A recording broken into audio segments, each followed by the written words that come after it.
Thank you for joining me today to discuss the renowned book The Goal by Eli Goldratt. In the book, Alex's system achieves its goal through the implementation of an approach known as the theory of constraint. This methodology focuses on identifying and addressing bottlenecks or constraints within a system to optimize overall performance and achieve the desired goal. By strategically managing these constraints and aligning resources, processes, and decisions accordingly, Alex's system is able to enhance productivity, improve efficiency, and ultimately attain its objectives. To fully understand how Alex's system achieves its goal, we focus on dependent events and statistical fluctuations. Dependent events refers to the interconnectedness of operations or activities in a plant, where certain tasks can only commence once others are completed. Meanwhile, statistical fluctuations highlight the inherent variability in these processes, as manufacturing is influenced by numerous variables, leading to a multitude of decisions. These phenomena present unique challenges.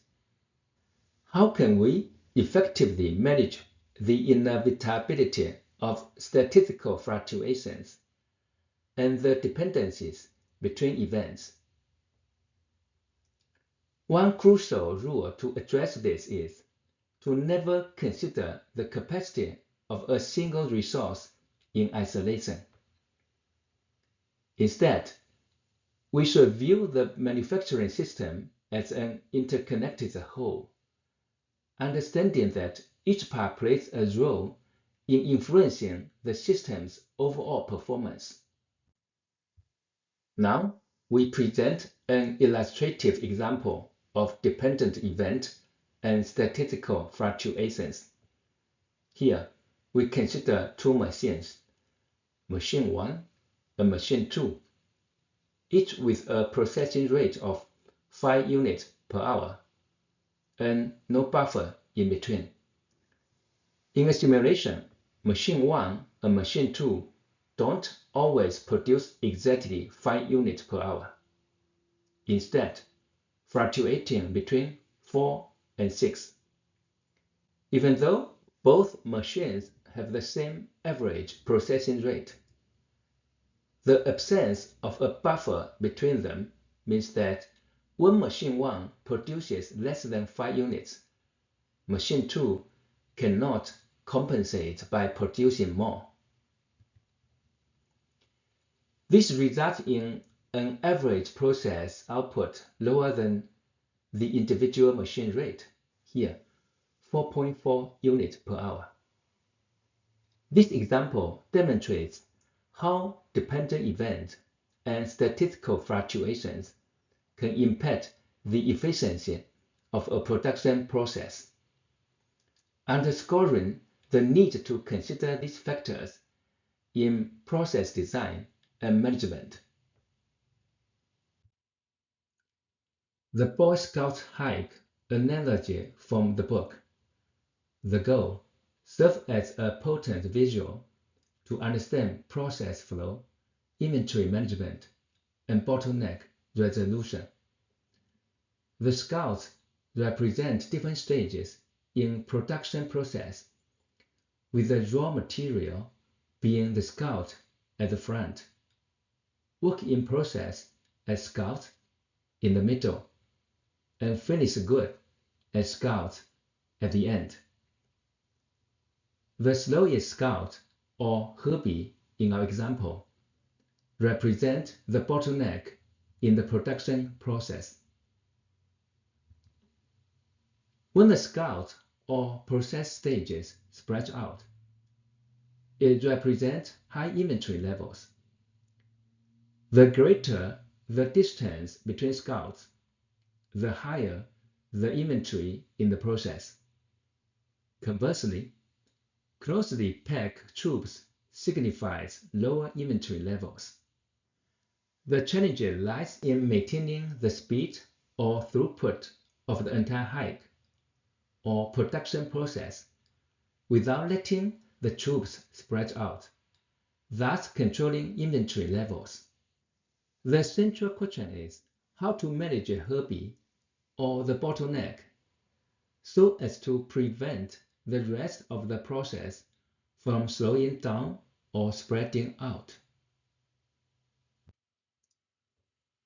Alex, the troop leader, implemented a solution to address the issue of spreading scouts, or in manufacturing terms, inventory buildup.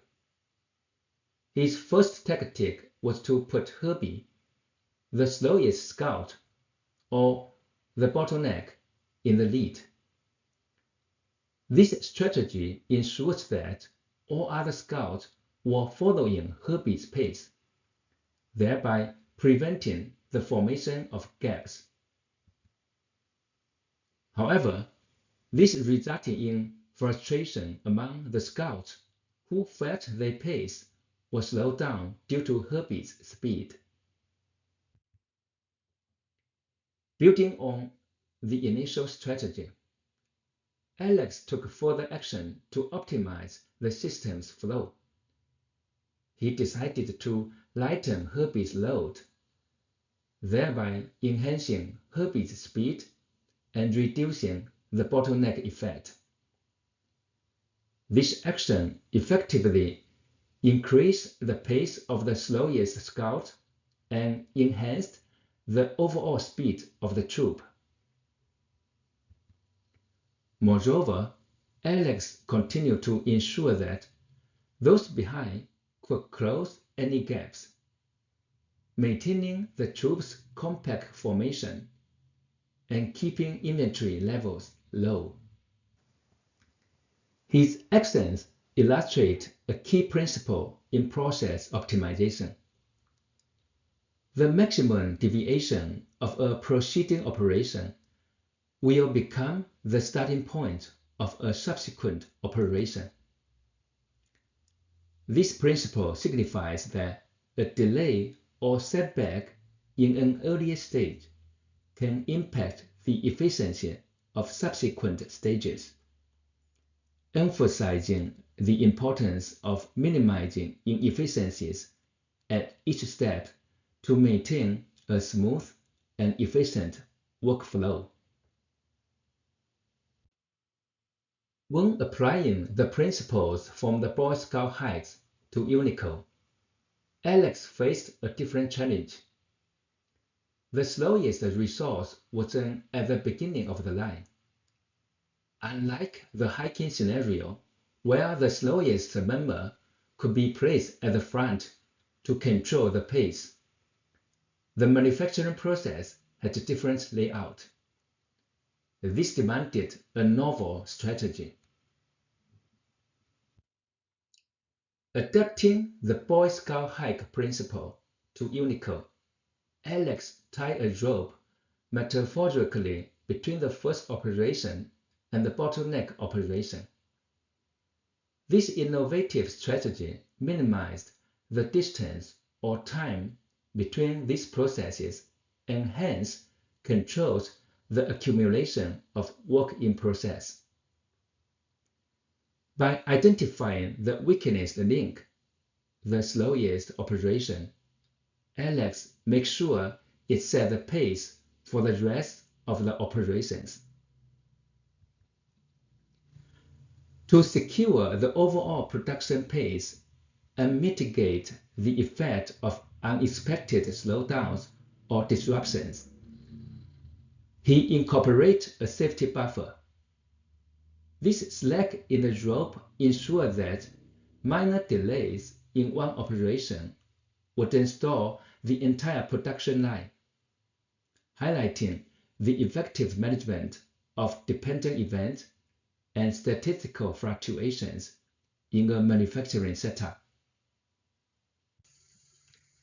In Alex's system, the tight ropes metaphorically represent control entry points for materials release in routines that lead to the bottleneck, NCX10. He cleverly used these bottlenecks as gatekeepers to regulate the flow of materials, essentially aligning the release of materials with the pace set by the NCX10. This approach not only suffices the need for both inventory and specific orders, but also effectively control the production to the rate and quantity required by the NCX10. Moreover, to streamline the process further, Alex implemented several other strategic actions. To prevent machine idle time, he assigned dedicated personnel to NCX10 and the heat treat station, even if it meant these individuals were occasionally idle.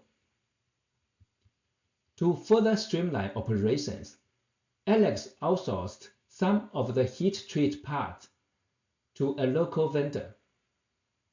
He also tapped into an unconventional resource, old, less efficient equipment, which he ran in parallel to the NCX10 to increase capacity. Furthermore, he championed efficiency in furnace operations by fully loading it whenever possible, and even mixing batches to maximize utilization. He reduced setup times by investing in new fixtures, leading to quicker transitions between processes. Lastly, he challenged conventional operations by finding alternative processing methods for some parts, thereby eliminating the need for heat treatment altogether. These innovative actions collectively enhanced the productivity and efficiency of the operations. The next logical step in the system that Alex has developed involves a crucial rule: balance the flow, not capacity with demand. This means making the flow through the bottleneck match the demand from the market. Alex also cut batch sizes for long bottleneck parts in half, which yield several significant impacts.